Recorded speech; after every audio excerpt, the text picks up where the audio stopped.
American veteran reunites with his Vietnamese daughter. After 51 years apart. After 51 years apart, an American veteran finally embraced the Vietnamese daughter he had never met, the child of a wartime love that was cut short.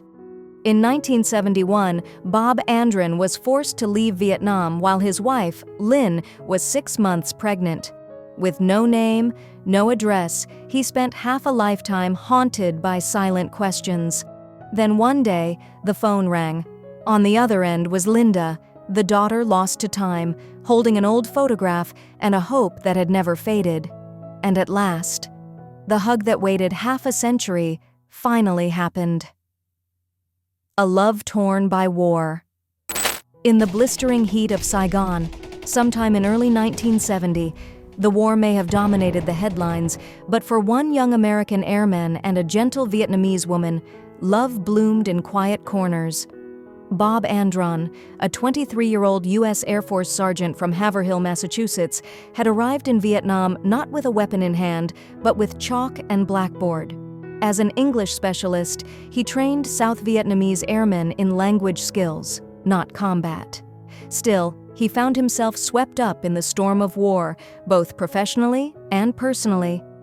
Among the students, soldiers, and civilians moving through the base and the city, Bob met Lynn. She wasn't just another face in the crowd. She had the quiet grace of someone who had known both hardship and resilience. Bob found himself drawn to her kindness, her intelligence, and the sense of calm she brought him amidst the chaos of a foreign land at war.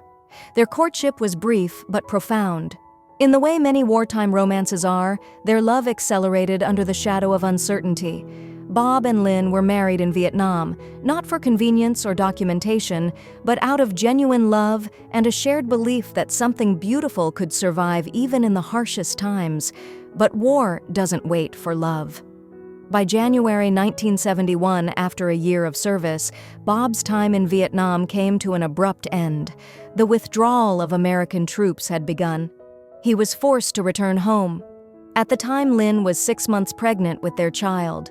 Bob had no control over the timing and even less control over communication. Worse still, he left Vietnam without Lynn's last name, an oversight that would cost him dearly. He searched and wondered for decades, but the fog of war had severed more than just political ties. It had cut through the bonds of a young family. For more than 50 years, Bob lived with questions that had no answers. Was the baby born? Was it a boy or a girl? Did Lynn survive? Did the child know about him?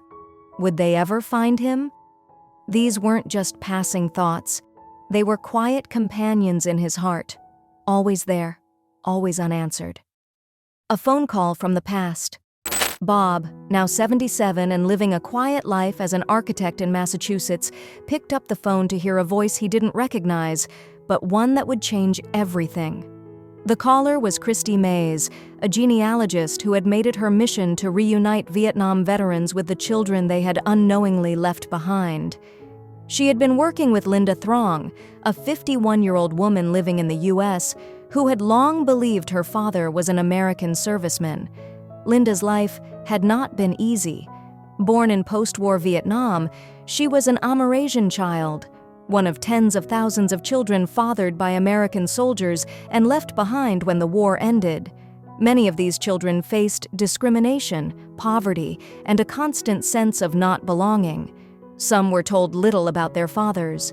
Others were given nothing but a name. But Linda's mother, Lynn, had kept a single photo, a picture of a young girl who had once been Bob's niece. It was all she had, a fragile thread tying the past to the present. When Christy matched Bob's family name with Linda's birth records, a spark of hope lit in both of their lives. Bob was cautious. He had hoped, dreamed, but never truly expected this moment to come. Still, he agreed to speak with Linda. The first call between them was not emotional right away. It was careful, deliberate. Linda had questions. She needed to know for sure. She asked Bob to name the girl in the photo Lynn had kept all these years. He answered without hesitation. It was his niece. She asked what her mother's name had been. He answered again, without pause. Then, one last question. What was his name back then, the name he used before he was known as Bob? When he answered that too, the last wall fell. They both knew the truth. Linda had found her father, and Bob had found the daughter he never stopped dreaming about. A hug 50 years in the making. Just weeks after that phone call, ahead of Father's Day 2021, Linda and Bob arranged to meet in person. They chose to share the moment with those closest to them, Linda's partner, Phuong, who was also Amerasian and on his own journey to find family, and Bob's son, Lee, who had grown up as an only child.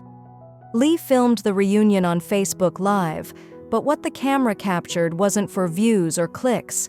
It was history, memory, and healing all wrapped into one tender, unforgettable moment. When Bob appeared, Linda stood frozen. She was holding a notebook, perhaps a crutch in case the moment became too much. But the second she saw him, really saw him, she dropped the notebook and rushed forward. Their arms wrapped around each other with a kind of desperation that only people separated by war and time can understand. They wept, holding each other as if trying to reclaim every one of the 51 years they'd lost. It wasn't just a meeting, it was a resurrection. Since that day, their lives have become entwined in a way neither could have imagined. Bob and Linda speak nearly every day. They don't just talk about the past, they talk about the future. They've shared family meals, birthdays, quiet moments of rediscovery. Linda introduced her daughter, Jenny, to Bob, and in one of life's poetic gestures, Bob walked Jenny down the aisle at her wedding. There, among the flowers and music, stood the man who had missed every birthday, every school play, every scraped knee of his daughter's life, but who now stood tall beside his granddaughter, his hand in hers. Redemption had come not through words, but through presence. Even more astonishingly, that wedding allowed Bob to meet Lynn again, the woman he had married in Vietnam, the woman whose face he had not seen in half a century. There were no bitter words, no regrets, just the quiet acknowledgement of a love that had once been, and the family that had grown despite the decades of silence. As Bob prepares for the holidays, he's looking forward to spending Christmas at Linda's new home, a house she helped design, a detail that touches Bob deeply, given his own profession as an architect. There's poetry in it, a father and daughter, both builders of homes, now finally building a shared life together. Lee, once an only child, now delights in having a half-sister. Their bond has been seamless, natural, proof that blood might define a connection, but love gives it life. A story that echoes across time. Bob Andron's story is not just about one family. It's a symbol of thousands. Tens of thousands of children were born to Vietnamese mothers and American GI fathers during the war. Most never met their American families. Some still don't know who their fathers were. Many live with the ache of abandonment, and many veterans live with the weight of unfinished stories. But Bob hopes this reunion, this miracle, might give others a reason to search again, to open their hearts, to pick up the phone when it rings with a stranger's voice. "I think the pictures probably tell it best," Bob said, reflecting on that first meeting. "I was thrilled. We just hugged. It was so special. It was amazing. She's beautiful. She's my daughter. I'm so proud of everything she's done." And then, with the voice of a father who has waited a lifetime to say it, "So in love with her at first sight." Because love, no matter how long it takes, always finds a way.